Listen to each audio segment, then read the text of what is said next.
دیکھیں جب کوئی کہیں سے ہجرت کر کے آتا ہے تو اس کی کوئی ریزن ہوتی ہے نا. ہمارے باپ دادا ہندوستان سے ہجرت کر کے آئے جب پاکستان بنا تو ہم پوچھتے ہیں کیوں آئے بھائی وہیں رہتے.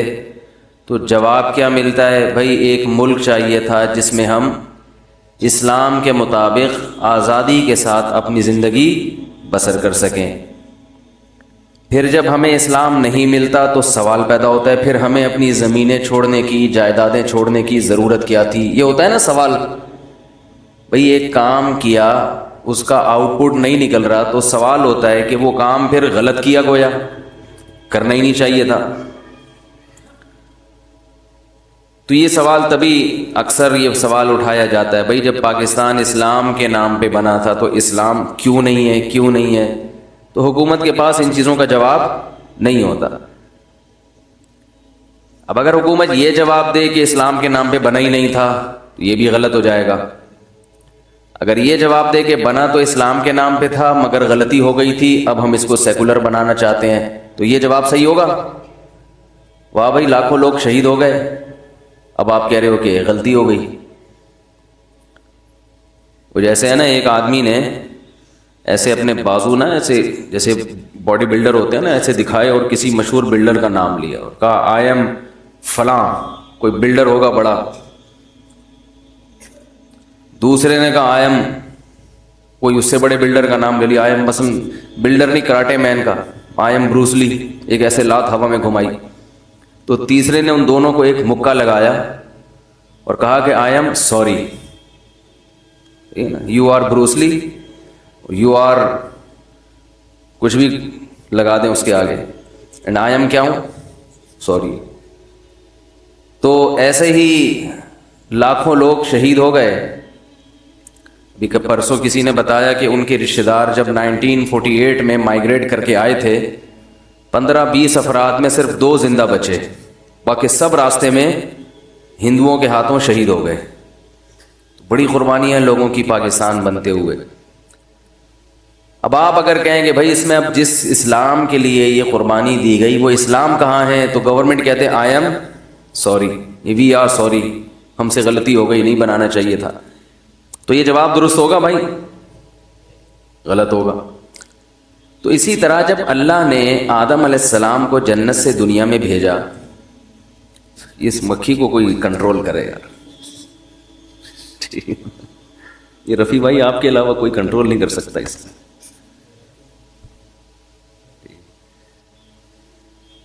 تو جب آدم علیہ السلام دنیا میں یہ ایک دفعہ ہمارے حضرت بیان فرما رہے تھے، ہمارے شیخ مفتی رشید احمد صاحب، وہ تو بے انتہا نفیس تھے، ان کے گھر میں تو مکھی کا سوال ہی پیدا نہیں ہوتا. بیان شروع کیا تو مسلسل ایک مکھی جو ہے نا وہ حضرت پہ عاشق ہو گئی،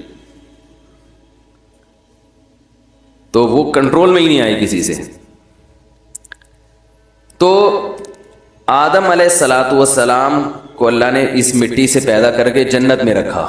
وہ جنت کہاں تھی یہ چیزیں ہمیں بتائی نہیں گئی، آسمانوں پہ تھی یا کوئی اور جہان تھا، واللہ عالم.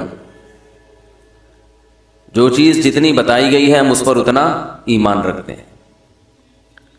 ان سے ایک غلطی ہوئی جنت سے، کبھی غلطی کے لفظ پہ توہین انبیاء کا کیس نہ بن جائے میرے خلاف. آج کل عشق رسول کا ایک یہی بہترین طریقہ ہے کہ الفاظ پکڑ پکڑ کے توہین کے فتوے لگاتے رہو.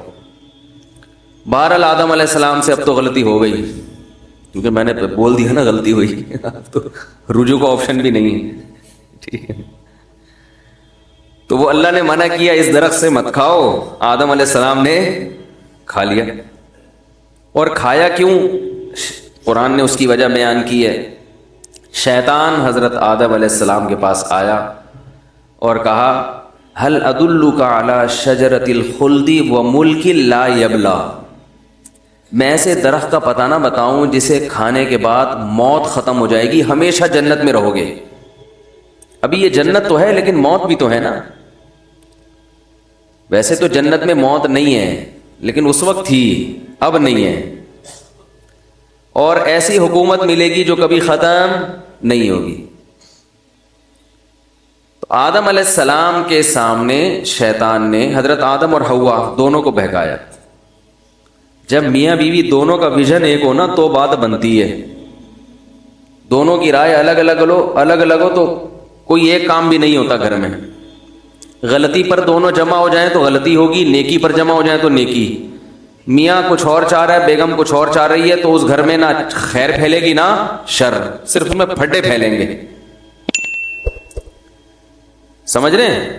کسی ایک بات پہ جمع ہی نہیں ہوتے کہ اس کو کیا بنانا ہے, بچوں کو کیا بنانا ہے, اس پہ لڑ رہے ہوتے ہیں. وہ مولوی بنانے کے چکر میں ہوتا ہے, وہ اداکار بنانے کے چکر میں. دونوں کے جو ویژن ایک دوسرے کے بالکل اپوزٹ.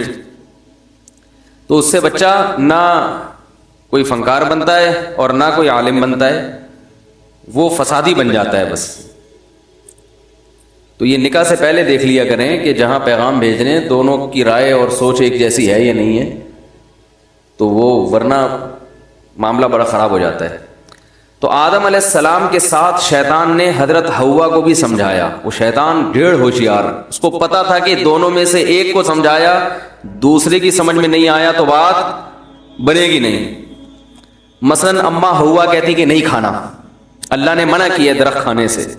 آدم علیہ السلام کہتے کھانا ہے, تو دونوں میں جھگڑا ہوتا نا. درخت کھائے نہ کھائے جھگڑے کی وجہ سے جنت سے نکل جاتے ہیں.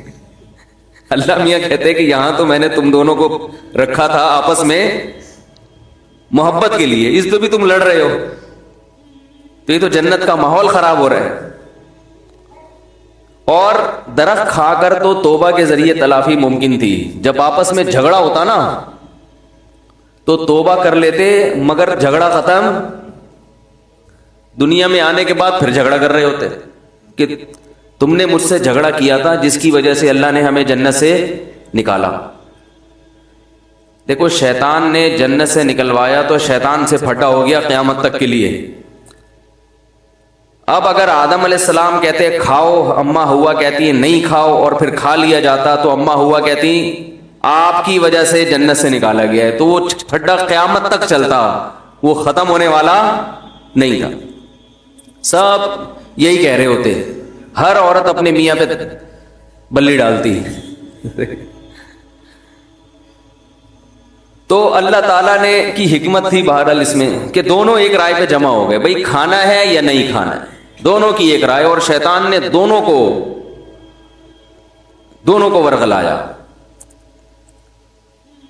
اور کہا کہ میں ایسے درخت کا پتہ بتاتا ہوں کہ تم اسے کھا لو گے تو ہمیشہ زندہ رہو گے.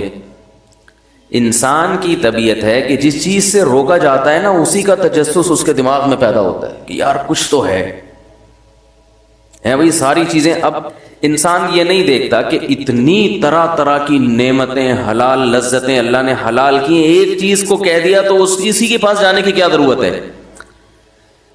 لیکن شیطان کا وار آپ دیکھو, شیطان اسی چیز کی رغبت دل میں ڈالتا ہے اور اس میں کچھ یعنی اس کو ایسا مزین کر کے پیش کرتا ہے کہ انسان کو لگتا ہے کہ اصل لذت تو اللہ نے رکھی ہی اس میں ہے, حالانکہ ایسا ہوتا نہیں ہے. یعنی شیطان نے یہ دھوکے میں ڈال دیا کہ یہ ایسا درخت ہے جسے کھانے سے اس لیے روکا جا رہا ہے کہ ہمیشہ ہمیشہ جنت میں رہو گے, موت کا تصور ہی ختم ہو جائے گا. یہ گویا ایک ہوتا ہے نا آب حیات, یہ ثمرہ حیات ہے, یعنی ایسا پھل ہے ثمر حیات کے جسے کھانے سے زندگی ملتی ہے. آدم علیہ السلام شیطان کے ورغلانے میں آ گئے. انبیاء سے غلطی نہیں ہوتی, غلطی کا مطلب گناہ نہیں ہوتا, مگر ایک خطا انبیاء سے ہو سکتی ہے, وہ یہ کہ اجتہادی غلطی جسے کہا جاتا ہے. اور انبیاء کی جو اجتہادی غلطی ہے اللہ اس پہ بھی ان کو ایسے ہی پکڑتے ہیں جیسے کسی عام شخص کو حقیقی غلطی پر. تو علماء نے لکھا ہے کہ اس جنس کے بہت سارے درخت تھے. وہ درخت کیا تھا ہمیں نہیں پتا, وہ لوگوں نے کہا گندم تھا, اللہ ہی بہتر جانے کیا تھا. گندم کا تو ویسے بھی درخت ہوتا ہی نہیں ہے, لوگ بھی چھوڑتے ہیں تو دیکھتے نہیں ہیں کہ یہ بن بھی رہا ہے کہ نہیں بن رہا. گندم کا درخت تھا کہتے ہیں. ابھی مجھے خیال آیا, ہم تو بچپن سے یہی سنتے آ رہے ہیں گندم کا درخت, لیکن اب خیال ہو رہا ہے کہ درخت گندم کا ہوتا ہی نہیں. تو بہرحال وہ کچھ بھی ہو سکتا ہے. تو آدم علیہ السلام کے ذہن میں خیال آیا کہ اللہ نے یہ کہا ہے ولا تقربا ہذہ الشجرہ، ہادہ اشارہ کے وقت کہا جاتا ہے یہ والا درخت اس کے قریب مت جانا. مطلب یہ تھا کہ یہ اس ٹائپ کے جتنے بھی درخت ہیں، مثلا فرض کر لیتے ہیں وہ آم کا درخت تھا، تو مراد یہ تھا کہ یہ آم کھانے پر پابندی ہے، باقی جو مرضی کھاؤ. تو آدم علیہ السلام اس وقت تک یہی سمجھتے رہے کہ پابندی ہے، ہر قسم کے آم کے درخت پر پابندی. لیکن شیطان نے ورغلایا کہ صرف یہ والا، باقیوں پر اللہ نے تھوڑی پابندی لگائی ہے. تو ان کے دل میں وسوسہ آ گیا کہ باقی کھا لو. اب یہ غلطی اس لحاظ سے ہے کہ جب کوئی شخص کسی کو آرڈر دیتا ہے نا، تو پہلی مرتبہ اس کا جو مطلب سمجھ میں آئے اصل مطلب وہی ہوتا ہے، اسے بھی سبق ملتا ہے. اور جو مطلب بعد میں آئیں بائیں شائیں کر کے ضرورتیں اور حاجات کی بیس پہ سمجھ میں آئے وہ اصل مطلب نہیں ہوتا. اس سے تقلید کا وجوب بھی ثابت ہوتا ہے کہ مسائل میں کسی ایک مسلک کو فالو کرو. لوگ مجھ سے مسئلہ پوچھتے ہیں جی ولی کی اجازت کے بغیر نکاح، میں کہتا ہوں جائز، فقہ حنفی میں جائز ہے. بھائی میں تو شافعی فقہ کو فالو کرتا ہوں، میں تو اہل حدیث ہوں، تو کہتا ہوں آپ کے لیے جائز نہیں ہے ولی کی اجازت کے بغیر نکاح. جی وہ تو قرآن حدیث کی روشنی میں جواب چاہیے مجھے. تو میں ان سے کہتا ہوں آج تک تو قرآن حدیث کی روشنی آپ پر جو روشنی ڈالتے رہے ہیں وہ اہل حدیث ڈالتے رہے ہیں آپ کے خیال کے مطابق. اب لڑکی کا ابا راضی نہیں ہے تو اب آپ کو امام ابو حنیفہ کا قول قرآن حدیث کی روشنی میں بالکل سمجھ میں آ رہا ہے. اب میں قرآن حدیث سے دلائل دوں گا تو بالکل یہ ہے دلائل. تو جب پہلی مرتبہ یہ مسئلہ انہوں نے سنا تھا تو ان کو وہ والی رائے درست لگی تھی جس میں نکاح نہیں ہوتا. اور حنفی علماء کے جو دلائل ہیں نا قرآن حدیث والے، وہ ان کو بالکل غلط لگ رہے تھے. لیکن جب اپنا مسئلہ آیا تو اب یہ والے صحیح لگ رہے ہیں، وہ والے بولتے کیوں نہیں بھائی غلط لگ رہے. جب تک 3 طلاقیں نہیں دی ہوتی تو مفتی طارق مسعود صاحب کے بیان بھی بہت اچھے ہیں، مولانا طارق جمیل صاحب بھی زندہ باد، اور امام حنیفہ کی تو کیا ہی کہنا بھائی، بڑے آرام سے دلائل سمجھ میں آتے ہیں. لیکن جب دے دی 3 تو اب وہ دلائل سمجھ میں آ رہے ہیں جن میں 3 نہیں ہوتی. یہ انسان کی نیچر ہے. اسی پہ پابندی لگانے کے لیے علماء نے کہا ہے کہ ایک مسلک کو فالو کیا جائے. خواہشات کی بیس پہ دین تبدیل کرنا، قرآن حدیث کا لیبل ہر شخص لگاتا ہے، لیکن آپ کو اس کے دلائل زیادہ سمجھ میں آتے ہیں جہاں آپ کی خواہشات جا رہی ہوتی ہیں. ایک تو ویسے بھی یاد رکھو انسان کو پرومیننٹ ہونے کا بڑا شوق ہے، نمایاں ہونے کا. جو سب جس کو فالو کر رہے ہو نا اسی کو فالو کرو گے تو اخبار میں نام تھوڑی آئے گا. ارے بھائی کسی کنٹری میں ایک ہی فقہ کو فالو کیا جا رہا ہو صدیوں سے، آپ بھی اسی کو فالو کرو گے تو کوئی چینل چلے گا آپ کا، اخبار میں نام آئے گا، شہرت ہوگی. آپ کچھ الگ سے کوئی چیز لے کر آؤ مارکیٹ میں، نماز بھی آپ کی تھوڑی سی ڈیفرنٹ ہو، مسائل بھی تھوڑے سے ڈیفرنٹ ہو، اور سب کو غلط کہو کہ یہ سارے غلط ہیں میں ہوں صحیح، تو پھر آپ کی دکان چلے گی. سمجھ میں آ رہی ہے بات؟ تو بعض لوگوں کو قرآن حدیث کے دلائل اس لیے سمجھ میں آ رہے ہوتے ہیں، حالانکہ دلائل دوسری طرف بھی ہوتے ہیں، لیکن یہ والے اس لیے سمجھ میں آ رہے ہوتے ہیں کہ ان سے ان کی دکان چل رہی ہوتی ہے. اور ویسے بھی 3 طلاق کے مسئلے میں تو اہل حدیث کا مسلک 100% غلط ہے. 3 طلاق میں تو ان سے فتویٰ لینا کسی بھی صورت میں جائز نہیں ہے. یہ الگ ٹاپک ہے، اس پہ میں کئی دفعہ دلائل سے بات کر چکا ہوں، دوبارہ ریکارڈ کرواؤں گا انشاءاللہ. ابھی میں اصل ٹاپک کی طرف آتا ہوں. تو اب دیکھیں آدم علیہ الصلاۃ والسلام کو جب یہ کہا گیا کہ بھئی یہ درخت نہیں کھانا، تو اس وقت ان کے ذہن میں یہ آ گیا تھا کہ یہ اور اس جیسے دوسرے بھی سب حرام ہیں. تو وہ صحیح مطلب تھا. لیکن شیطان نے کیا کہا، بھائی یہ والا درخت یہی تو اصل ہے، تو اب یہ نہ کھائیں، اس کے سائیڈ والا کھا لیں جو ساتھ میں لگا ہوا ہے. اب چونکہ اس میں ایک اٹریکشن شیطان نے پیدا کر دی کہ بھائی اس سے جو منع کیا گیا نا وہ ریزن ہے، اور ریزن یہی ہے کہ ہمیشہ زندہ رہو گے، تو اب آپ یہ والا کھا لیں. آدم علیہ السلام اور اماں حوا دونوں کو سمجھاتا رہا، دونوں سوچ میں پڑ گئے، دل چاہ رہا ہے کھانے کا. انہوں نے کہا چلو یہ والا نہیں تو یہ والا کون سا اللہ نے صراحتاً منع کیا ہے، کھا لیں گے، اللہ پوچھے گا تو ہم کہیں گے اے اللہ یہ والا تھوڑی تھا، تو نے تو یہ والا کہا تھا, اچھا غلطی ہو گئی, آئی ایم سوری. ٹھیک ہے نا, اے اللہ ہم سے کیا ہو گئی, غلطی ہو گئی. تو جیسے اب یہ غلطی جان کر ایسی نافرمانی نہیں ہے, کیونکہ ایک ایسی غلطی ہے جس کی تعویل ممکن ہے. تو اب جیسے ہی کھایا ہے, قرآن کہتا ہے فَأَكَلَا مِنْهَا فَبَدَتْ لَهُمَا سَوْآتُهُمَا, سب سے پہلی سزا کیا ملی ہے, اللہ نے لباس چھین لیا.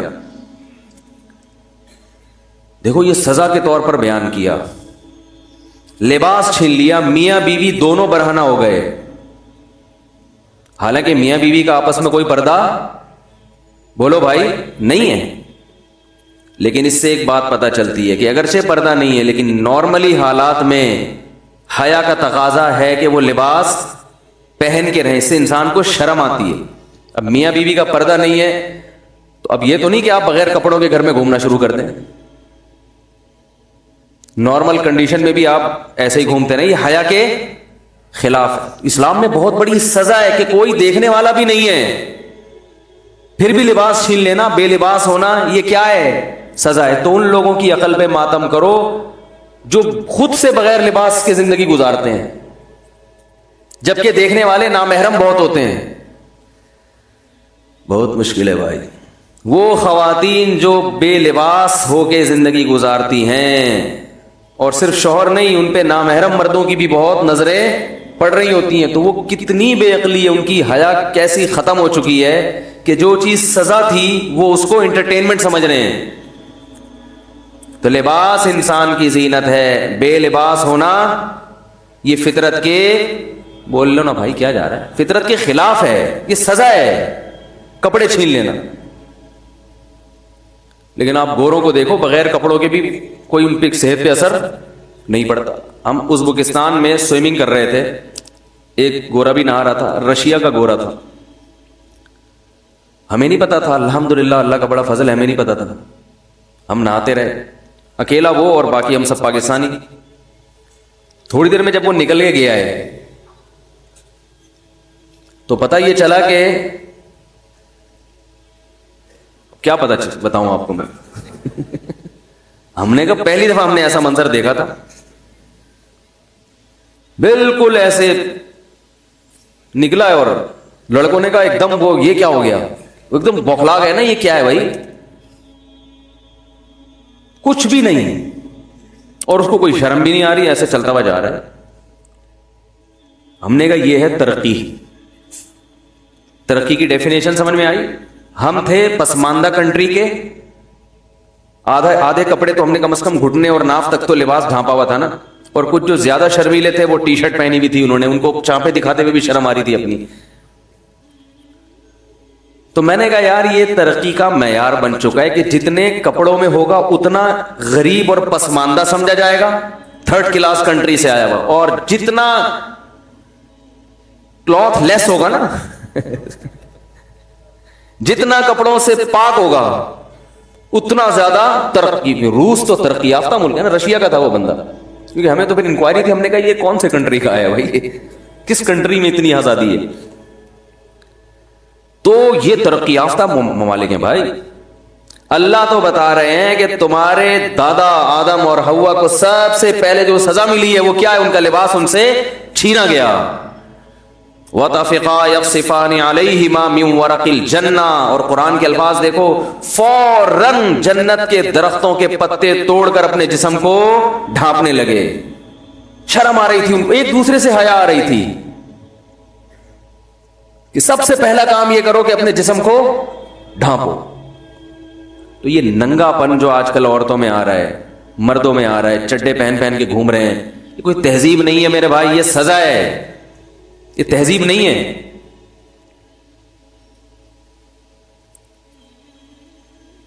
شریعت میں مرد کو حکم ہے کہ ناف سے گھٹنوں تک یہ 24 گھنٹے چھپانا ہے, سمجھ رہے ہیں, یہ محرم سے بھی چھپانا ہے اور نامحرم سے بھی چھپانا ہے. اور عورت کو حکم یہ ہے کہ وہ اپنے چہرے اور دونوں ہاتھوں کی کلائیوں کے علاوہ پورا ڈریس نامحرم سے ہر وقت چھپائے, اور فتنے کا اندیشہ ہو تو چہرہ چھپانا بھی فرض ہے، اور جوان عورت کو چونکہ فتنے کا اندیشہ ہے لہذا اس کے بارے میں فتویٰ یہی ہے